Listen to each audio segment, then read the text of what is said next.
If you're happy with the same old ways of dating, If you enjoy sucking at communication, and you have no desire to improve your romantic life, then our podcast might not be for you. but if you want some out-of-the-box ideas to deepen your current relationships, broaden your sexual horizons, develop a better understanding of yourself, or learn more about non-monogamy, Then you've come to the right place. I'm Jase, I'm Emily. and I'm Dedeker. and this is the Multiamory podcast. Songs I know I did,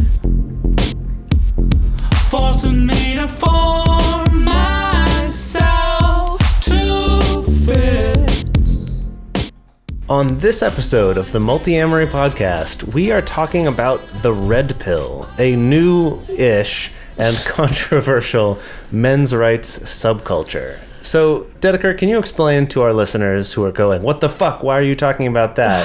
Why are we talking about this today? Okay, It's your fault, Dedeker. It is my fault. It is my fault that we're talking about the red pill. It's because, was it just yesterday or 2 days ago? I don't even remember. No, yeah, you came into vegetables, so it was 2 days ago. It was 2 days ago that a guy that I'm friends with, and that I've been friends with for many, many years, out of nowhere messaged me and said, like, hey, have you read any of the red pill stuff? And you're like, And I was Wait, like, just really like no prompting? no prompting whatsoever. I Yeah. mean, like, he and I stay in touch. Like, you know, he lives in Michigan, you know. Like, we stay in touch, but it really was just out of nowhere, like, hey, have you ever read this red pill stuff? Okay. And I'm like, well, it kind of strikes me as a little culty, and... That was your first argument against it was culty. Well, first, I honestly, at that point, I had only read a little bit of red pill stuff, Okay. and my impression of it was, like, it's a little bit negative and misogynistic and culty. And so I Yeah. was like, well, that's my impressions of it. And what followed was a 6-hour debate. 6 hours, like literally from 10 a.m. to 4 p.m., I was talking to this guy, debating back and forth about red pill stuff. Yeah. Okay, yeah. And now I'm not proud to say I know way more about the red pill than I ever wanted to know. yeah. Well, And so, of course, I had to bring these two into it. yes. And here we are today. Now I'm bringing all y'all into it. Well, okay, so for our listeners who are not familiar with the red pill, or maybe who are kind of familiar with the idea but don't really know what it is. Who don't peruse Reddit as much as apparently this guy who you spoke to. Yeah. Right. does. Well, let's talk about what this is. So, the red pill, as far as I understand it, is a movement that was started online around 2010, right? Is when this started. I think so. And it was started on Reddit, is where this was born. On a subreddit. Subribbit. The Chronicles like of Riddick? Like a frog. Yes. So on a subreddit about the red pill, and you know it's the red pill like from the Matrix, right? Like you take the red pill if you really want to know what's going on, or the blue pill if you just want to keep living your normal Simple life. Yeah, it's the synonymous with this idea of like waking up and finally being able to see what's actually going on in true reality. Right. Yeah. So I actually, we have to tell you guys that we talked about this for like hours and hours and hours before recording this episode because we weren't sure how to kind of access talking about this with you guys. And the red pill movement, as we stated, is very controversial. And I think the easiest way to demonstrate that to you guys is to read these two definitions that I found on Urban Dictionary of what the red pill movement is. So the first definition. So the red pill signifies the recognition of the true nature of female behavior, including her attraction to traits of dominance, preference for men with status, attraction to men who have been pre-selected by other women, and hypergamous nature. People don't know what hypergamy means. It means wanting to sleep with people who are high status, essentially. Red pill men are aware that women are strongly influenced by the culture and that their attraction cues are often outside of their conscious awareness. Increasingly, modern women, and especially Western women, indulge in one-night stands and short-term relationships in their 20s with alpha males, followed by seeking out a beta male provider in their late 20s and early 30s. Red pill men are aware of this phenomenon and develop a sexual strategy to benefit from a woman's promiscuity as well as to avoid the financial peril of marriage. Married men can also be red pill, as their awareness helps them handle female shit tests, we'll get into that later, and maintain attraction with their partner. A man who has taken the red pill is committed to self-improvement and adapting to the reality of female behavior, whether that be through the application of game in his relationships and or withdrawing from long-term relationships. So, I mean, most of our listeners out there are already going to hear all the problems in inherent in that. Right. This is a very pro red pill definition. And to contrast that, the second definition on Can I Urban read Dictionary. it? Yes. Oh, please read it. The Red Pill is an online community of men who have gotten neither much love nor much respect from women. Having defined women as stupid, attention-seeking, and manipulative, they try to beat women at their own game by becoming more like them. Stupid, attention-seeking, and manipulative, thinking that using pickup tricks and simplified patriarchal ideology on dumb women to make them more submissive or at least willing for one night will make them alpha males and improve their relationships. Right. So I do want to point out something here, that this is, a critical view of the red pill movement, yet it itself is still buying into a lot of these negative assumptions about the roles of men and women, and that it's still buying into that same stuff, even in criticizing the movement, which I just wanted to point out here, that this isn't the criticism that I would write, or a criticism that I would even agree with for a number of reasons. Yeah. So there are a lot of parts to the red pill movement, which is why it's been hard to put together an episode to fully cover the broad spectrum that it covers. There's a part of the red pill movement that is all about what are traditionally like pickup artist techniques, which are kind of pseudo-scientific, like evolutionary psychology techniques for taking advantage of women based on assumptions around women's psychology and biology. There is a part of the red pill movement that is about self-improvement, that is about making yourself more attractive, or about picking up a skill, or about making yourself healthier. There is a big part of the red pill movement that is about men's rights, and the whole men's rights movement itself has been controversial for a long time. And it's funny, I wrote down, there's also a healthy dose of misogyny, and I think Jase scratched out healthy. Healthy dose by like a considerable dose. That's what I mean by healthy. Yeah. Like a big heaping dose of misogyny in the midst of all of this. Big old spoonful. Yeah, and so the reason why it sparked so much conversation with us, I think, is because like there actually are within the movement some gems, like some good things, but it's just kind of always underneath this big pile of shit. Yeah. And like an example of that real quick before we start kind of debating these things a little bit more is, as some examples of positive things within the red pill movement is sort of, one, the idea of self-improvement. Like I can't fault anyone for wanting to do that. And then also that it does... so something that came up in that debate that I was having with my friend is like he talked about the fact that one of the tenets of the red pill movement is like, it's not that women aren't attracted to you because it's their fault. Like women aren't attracted to you because you're not attractive. Sure. And so it's like I can get like, well, okay, yeah, that makes sense of like it's probably a good thing to be like urging men instead of putting that like blaming women for not sleeping with them, of making sure they know of like, okay, these are the ways that you can make yourself attractive by dressing better or by being more interesting, being a more interesting person, things like that. So like I see that and I'm like, oh well, that seems like a good thing. But it still sounds like a game-oriented system. Well, yeah, that's kind of what undercuts a lot of it. Yeah. Certainly, it's that's what's so tough about it, though, is that I'm not even going to finish what I was going to say before, because I do think it's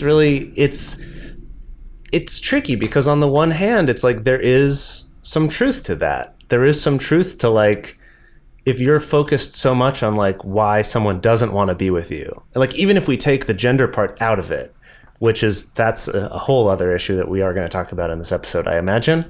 But even if you took the gender part out and it's just about focusing on like, the people I like don't like me, or like, I'm not ending up with the types of people that I want to be with, that I do think there is value in turning that back around and being like, well, what is it about me that's not attracting these people? Or, what could I be changing about myself to either become more attractive, and I don't mean that just in the surface level like physical sense, but being more attractive in terms of whatever it is, whether it's my confidence or whether it's the way that I talk to people, or whether it's just being more upfront and more honest and clear about who I am, will make you more attractive to certain sorts of people. Like there's not this like universal standard of attractiveness, which I would say is the big problem with things like, I would say all dating advice for the most part is that all for It's the most very part, unique. that most dating advice falls into this trap of Yeah. trying to say that there are universals, right? That there's something that makes you universally attractive. Yeah. And the red pill definitely falls prey to that, and it's based around this idea of like being more alpha, being more dominant. Well, that's stuff also like that. kind of the problem, is that another tenet of the red pill movement. I know we're supposed to be talking about positives right now, but there's just so much negative to look at. Is they have this acronym AWALT, AWALT, which stands for All Women Are Like That. Blanket statements. Well, yeah, so it's Right. that. It's like because AWALT, because all women are like that, that means that you can use these universal techniques to try to pick up women or to try to make, Sure. one night stands more successful Sure. or something like that. So all women are like what? Well, Yeah. whatever the thing is you're talking about. Exactly. Yeah. Like Yeah. all women just will cheat on you for a more alpha man, or all women are really just trying to leverage their vagina in order to get your money. Like the typical bullshit that's been around for years. It's not like they're really coming up with anything new, honestly. Right. It's- Well, so what I was going yeah, to before say we dig into all about that. the positives that we were mentioning is that one thing they do mention, and this one's interesting, is they do encourage seeking a support network outside of just a single partner. The term, curing oneself of one-itis. Well, those are slightly different things. Do you not think so? I feel like they're related. I think though. I think they are related. But so first of all, the one-itis thing is this idea that like maybe you meet a girl and you fall in love with her, and then you get like so obsessed with trying to be with her, and like just her, that you kind of neglect everything else And all of your that, friends or any other support network and that you might in have theory had in place. that opens you up to be more likely to be taken advantage of I as see. well, because you're just like tripping over yourself trying to do wonderful things for this girl to get her to be with you. Which, right, rather than focusing on having a more complete life for Yeah, yourself, yeah. which is why I think it's related to that idea Well, of no, having but it a is support related network outside. because that's also what they say to men who are married, who are in the red pill movement, of like, no, it's still healthy for you to try to get your needs met by not just your wife, Yeah. not Right. just your partner, Right. and not necessarily condoning cheating, but condoning, go out, do other activities, learn other skills, connect with your friends, be more independent. Keep living a life. Yeah. Don't just stop it. Yeah, it does tend to unfortunately shift in the direction of like incorporating some emotional abuse as well. So the idea of like don't Manipulation. don't be afraid to like flirt with a hot girl in front of your wife. And don't be afraid. Like they have this whole technique called the dread game, which is essentially this idea of like make her afraid that you're going to leave, and that's how you make sure that. Jesus. Yeah, I know. Right. It's just like. Yeah. Well, can we explore that for just a second? Yeah. Yeah. So I think that whole idea is really interesting, because you can take the same concept, like of having a support network outside of just one relationship or outside of your romantic relationships in general, is something we talk about a lot on this show. Has been shown to be a very healthy thing. And even, there are some more monogamous life coach type people out there who also encourage that, like having a full life, Yeah, so that having you're not putting the autonomy. burden of meeting every single need Totally. in your life on this one person, which Yeah. seems unreasonable. So it's like, in that way, it's like, hey, yeah, that makes a lot of sense that they're saying that same thing. I think that could resonate with people. And then in terms of the dread game, that whole idea of like always having a sense that you could leave at any moment, so that they never feel like they're totally secure. Yeah. That one's interesting too, because I feel like in a certain way, I do feel like a healthy individual would be one who you would know would be fine without you. Yeah. Yeah. So I know, there's that's this the weird tricky irony. thing where there's this very fine line in terms of how you present the information. Exactly. It's like, is it coming from a genuine place of really like, you should be okay that like, I would like, this is an example from a gay couple who was, they were older than I was in my 20s or whatever. And they said this thing, and they'd been together for a long time, and they were like, yeah, like we love each other so much, but like if he left me tomorrow, I'd be fine. I'd obviously be really sad, but my life wouldn't be over. Like my identity is not tied up only in being with him. Yeah.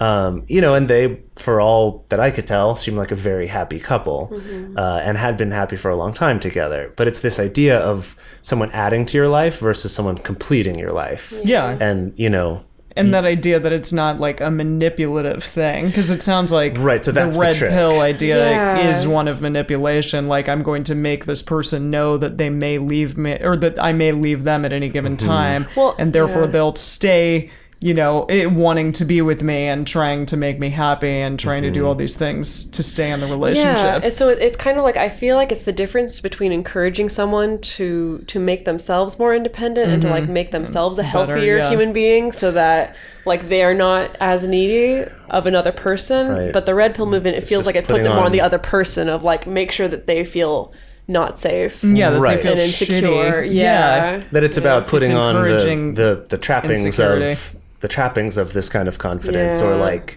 doing it, for the purpose of affecting the other person rather than on making your own self, be Better. more Yeah. complete and a full person. Yeah.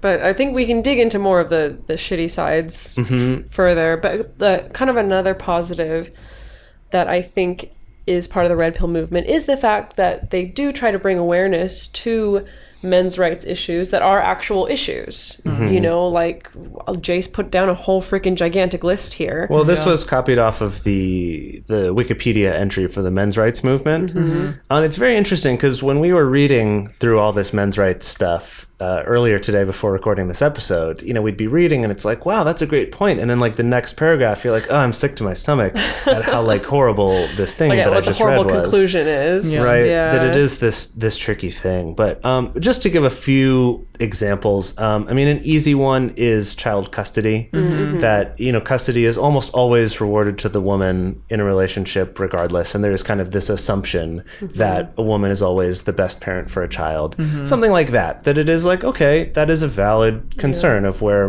where men might not be given a fair shake in that, Yeah. I guess. Things like men being able to speak up about being victims of abuse Domestic or abuse, victims yeah. of rape. Yeah, this is a common one, not just with men, but also with boys. I was reading an article not too long ago about statistics in juvenile prisons about rape by prison guards Oh, wow. with the inmates who were, underage Yeah. boys. And they also did some studies with girls' juvenile prisons as well. And the statistics showed that there were a lot of relationships between boys and female prison Wow. guards, Yeah. also with male prison guards, but this was specifically focused on how with the female prison guards, when interviewed about it, the boys tended to feel like they were the ones who instigated it or didn't want to, say that there was anything wrong with it. And it's been used as this argument to say like rape doesn't happen in male prisons, it Yeah. only happens to girls. Yeah. Kind of entirely taking out the fact that these are boys Yeah, and yeah, that these are totally. adults who are having the sex with them. Well, Same it's with not- it's not teachers and just students about- as well. It's not just about men not being able to be raped. I think we've accepted that men can be raped by other men. We just Yeah. can't accept that a woman can rape a man. Sure. Or yeah. a boy, Yeah. even. Right. Yeah. And this is seen a lot in cases of teachers, Yeah. female teachers sleeping with male students. Yeah. That there's rarely very much prison time that's given for that. And a lot of times the narrative, even from the boy's own family, is like, oh man, lucky guy. I wish Yeah. I'd had that when I was his age. Yeah, even if the fucking boy Bill himself Maher. says Even that he fucking doesn't Bill want Maher, that. like- Yeah. God. No, it's awful. It's ridiculous. It's yeah. awful. There's all sorts of other things like homelessness. There's a study in the UK that 85% of the homeless population is male. Yeah. Right? So there's things like that are worthy ideas of bringing up and having discussions about.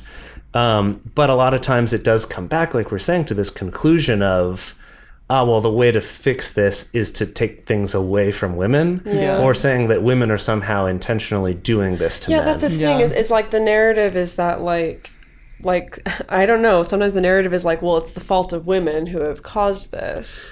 And like somehow. women deciding that they want equality is somehow taking Yeah, things often away from feminism is men. blamed as well. Yeah, for sure. God, and Milo Yiannopoulos, or whatever the hell his Which, name is. yeah. Yeah, just saying things like, I would rather have cancer than feminism. Like, that's one of his big things. Sure. Yeah. So Well, that's a whole Milo Yiannopoulos is a God. whole It's a whole other other- phenomenon. a whole other he's- episode. Yeah. We should ridiculous. take a small break Yes. so that we can calm the fuck down. Let's do that. Yeah. Talk Yes. about some more positive and less shitty things. what do you want to talk about first? I would love to talk about our what we've affectionately called our Patros. Yes, our Patros. Our Patros. These are the people who support us on Patreon. If you go to patreon.com/multiamory, you can join that community there. It's basically, Patreon is a site for people to be able to connect with content creators and artists who are making stuff that they like and choosing to give a certain amount of money every month, or, you know, other people have per episode or whatever. Ours is every month. But if you want to contribute a little bit to help us keep doing this, you know, this is something that we do for free. All the stuff that we do, we put out there for free. And if you get something out of that and want to give something back to help us keep doing this and keep expanding, you can contribute some money. And also, if you do, we have some reward tiers for people at different levels. For example, our most popular is at the $5 level, when you get to be part of a private patron-only Facebook group for people who've contributed on patreon.com/multiamory, which is an awesome community of really cool people who are incredibly supportive, who come from a wide array of sexual orientations and backgrounds and live in countries all across the world, but who come together to be really positive and supportive when someone comes with their troubles or wants to celebrate some triumphs in their life.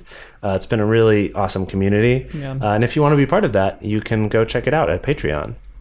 That's patreon.com/multiamory. Yes. Another way that you can support us is just by leaving us a review. Wherever it is that you listen to the podcast, on iTunes, on Stitcher, on Google Play, on iHeartRadio, wherever, if you could just take 2 minutes out of your busy day to just leave us a positive review, it helps us show up higher in search results, and it helps us continue to expand our audience. So that's a really simple and totally free way to support our podcast.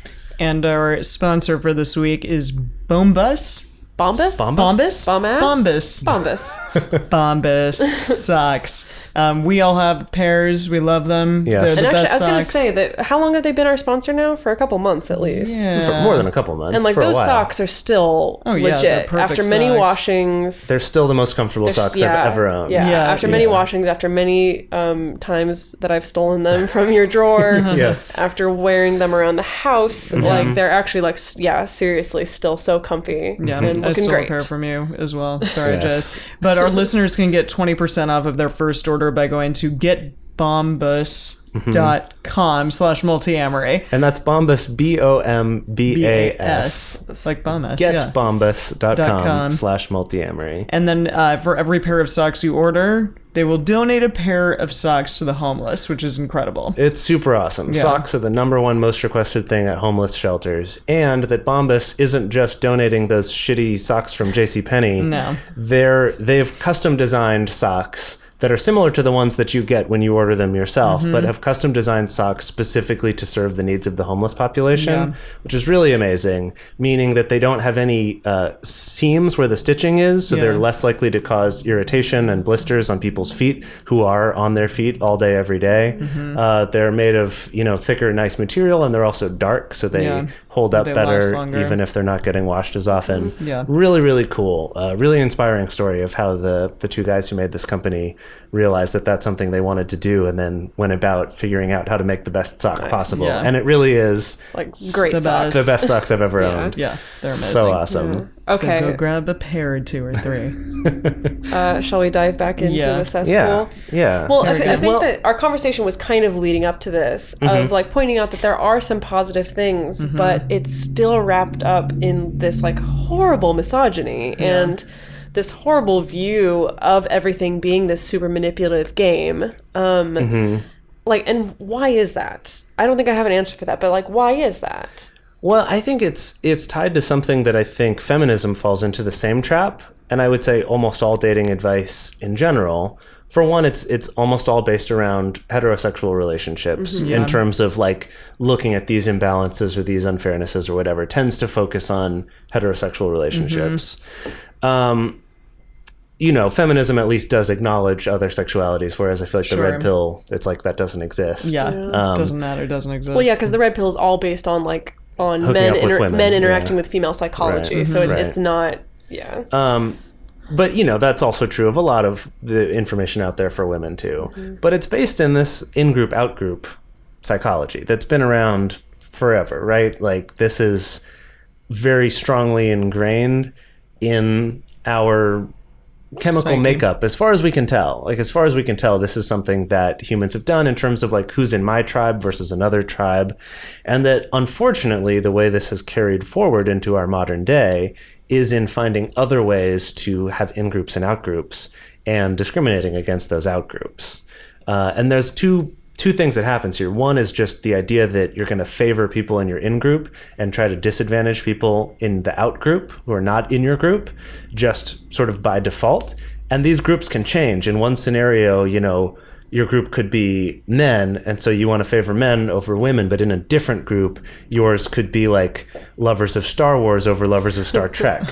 And so you're going to, you know, and obviously some of these groups are more problematic than others. I know, those Trekkies, man.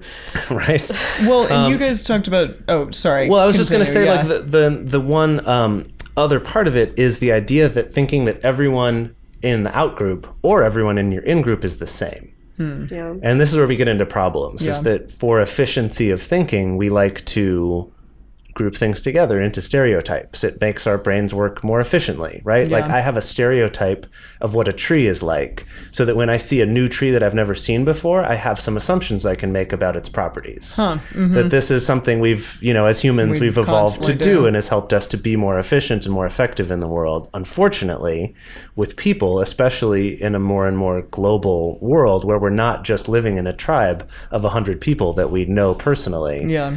that this can become problematic. Yeah. Yeah. You guys were talking about the alpha beta male thing. I wanted to Yeah. touch on that because I think that can be kind of thrown into a generality as well. Like, you're either an alpha male or a beta male. Yeah, totally. But what is that concept? Well, it's... Yeah, you were just doing some reading about this on the red pill detox thing. Yeah, Do you want to share about that? Well, first of all of the red pill rhetoric is very much based in this alpha beta thing. It's this idea like you want to be an alpha man and you don't want to be a beta man. And a beta man is someone who like tries to be monogamous with someone, but she's cheating on him. Or Right, that he's I don't kind of know. weak and gets taken advantage of. Yeah, he's weak. He gets taken advantage of, and alphas are like dominant, and they're the masters of their domain, and they get what it is that they want, and they sleep with a lot of women, a lot of attractive women. First of all, not even acknowledging the fact that alpha beta isn't even a thing that actually exists among people. Like the whole alpha beta theory. First of all, the whole alpha beta theory came from wolves originally. There was this research study that concluded that wolves create this pecking order where there's alpha wolves and beta wolves, and that's how they figured things out. And then not only from wolves, but it was a research study that was done on wolves in captivity. So wolves in the wild don't do this alpha beta thing. Oh, It's really? only wolves in captivity that do this alpha beta thing. So we took this theory based on prison wolves and then extrapolated it. Prison wolves. I Sounds agree. like a new HBO show. I agree. Prison Wolves. I agree with Dedeker completely on that. These poor captive prison wolves. And then extrapolated it to human beings, Yeah. assuming that, well, naturally human beings, especially like male human beings, must work the same way. When that's not true. There's also been a lot of research studies linked to the fact that people who are with a more dominant partner are less happy. There have been research studies that find that actually the women who are attracted to these very alpha dominant characteristics are women who are seeking like one night stands, which are the women that the red pill movement demonizes.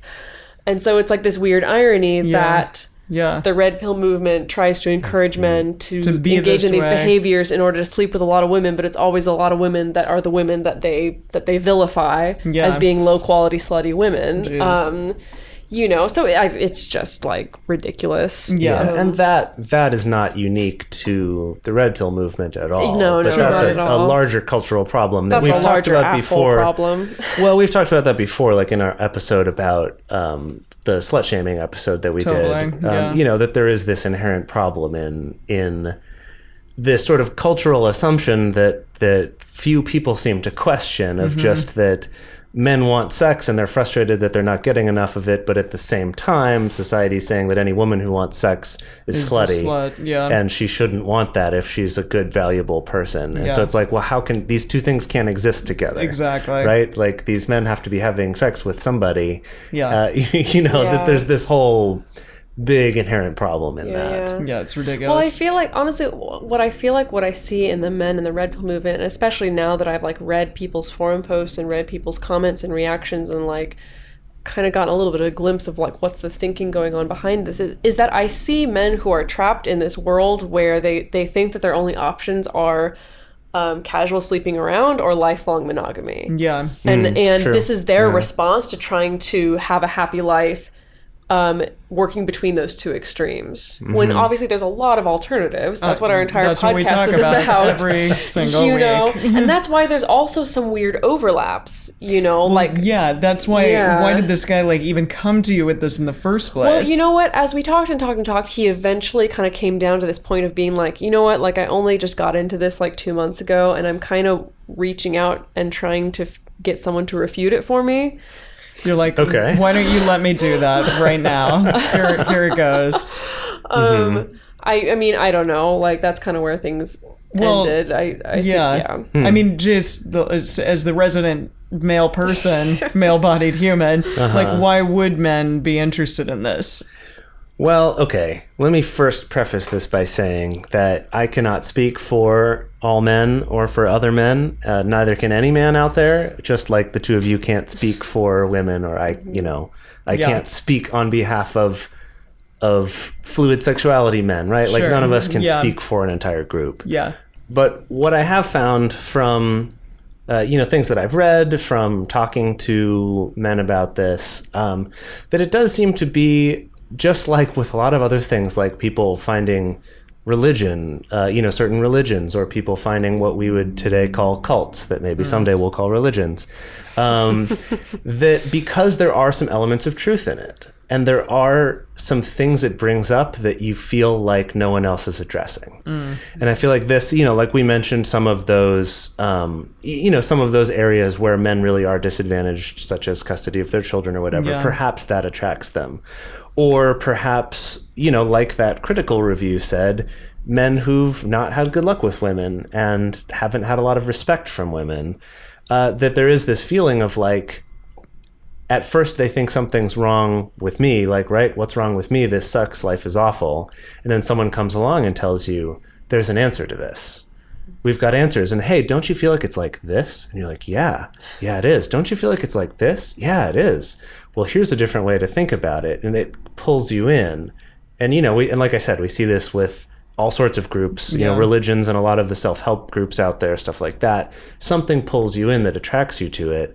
The question is just, once you're into it, where are they steering that energy? Sure. Right? Yeah. Is it into something more positive or more negative? Yeah. And that's where it gets dicey with this red pill movement stuff. And I would say the same is true of a lot of other things. Yeah. Yeah. I know we explained the whole analogy with the Matrix and things like that. I just, I kind of want to bring us home here, because I mean, if we think about this idea of like seeing the Matrix, like seeing the way the game's played, like waking up. Well, the thing is that when a lot of people come to non-monogamy and polyamory, for them it's that. It's like, whoa. Yeah, sure. Like, I see there's all these other options. There's all You these get other... instead of being inside of it, you step outside for a moment and get to see see what's all of it. happening, whether it's monogamy or whether it's this couple privilege or, whatever it is. Sure. And so it's like, I understand why these men would be so drawn to this idea of like, oh my God, I feel like I see the way things work. I feel like I suddenly understand why my relationship frustrations have been what they've been. But the conclusion, instead of actually being Neo and being like, well, now I'm out of the Matrix, and now that I can be a total badass god. Yeah. That it's more like the bad guy in the Matrix, the guy who, what's the character's name? Mr. Cypher. The guy, the guy who sells them out. The guy who sells them out to, where he gives his monologue about how, like, I see this steak and I know that this steak isn't real, but ignorance is bliss. I would rather have the steak. Yeah. And so it's like, that's what it looks like more to me. It's not like I'm going to take myself out of the game and just do things totally different. Yeah. It's I'm going to just learn how to play the game better. Right. I loved this idea of the quote from The Matrix, if you actually look at it. So when Neo first learns how to dodge bullets, he says, "What are you trying to tell me? That I can dodge bullets?" That's my Keanu Reeves. Oh, can I be Lawrence Fishburne? Yes. Okay, yeah. Okay, well, what are you after- trying to tell me? That I can dodge bullets? No, Neo. I'm trying to tell you that when you're ready, you won't have to. But it is this idea that I feel like What the does that guys... even mean? Well, if you watch the movie... I've seen it a couple times. In the end of the movie, he doesn't dodge He doesn't the bullets. dodge the bullets anymore. He just stops Oh, them. he just. Oh, yeah. Right. I forgot about that. But the idea is that was a that good film. that when people take the red pill in the Matrix, they understand that it's the Matrix, and they gain this ability to, learn things super quickly over the telephone, like kung fu or how to pilot a helicopter. And they become better at playing this game. But then Morpheus explains the problem is, though, that you're still playing by the rules of this game. And once you can learn to stop playing by those rules, then you will truly be powerful. And that is what happens with the character of Neo. And Dedeker's point, we were talking about this last night a little bit, but her point is that these guys in the red pill are just being that, like, pre-enlightened Neo. They're just trying to be as effective at playing this game and beating other people at this game, rather than seeing, like, oh, I see how fucked up this game is. I'm going to get out of this game. Sure. Yeah. And instead change the rules and play a different one. Why wasn't Lawrence Fishburne the one who was saving the world? He seemed to already He have was all the answers. Pretty badass. He was pretty badass. Yeah, but they needed some white man. Yeah. Keanu Reeves. Anyways. Well, yes, I don't know. So in conclusion, like, don't just be in the Matrix trying to eat steak. Be out of the Matrix trying to fuck Trinity. Like, right? I mean, I mean, yeah, okay, you lost me right Oh, at the dang end. it. Sorry. I mean, I like Carrie-Anne Moss. She's pretty hot. She was hot. Anyways, are there alternative resources?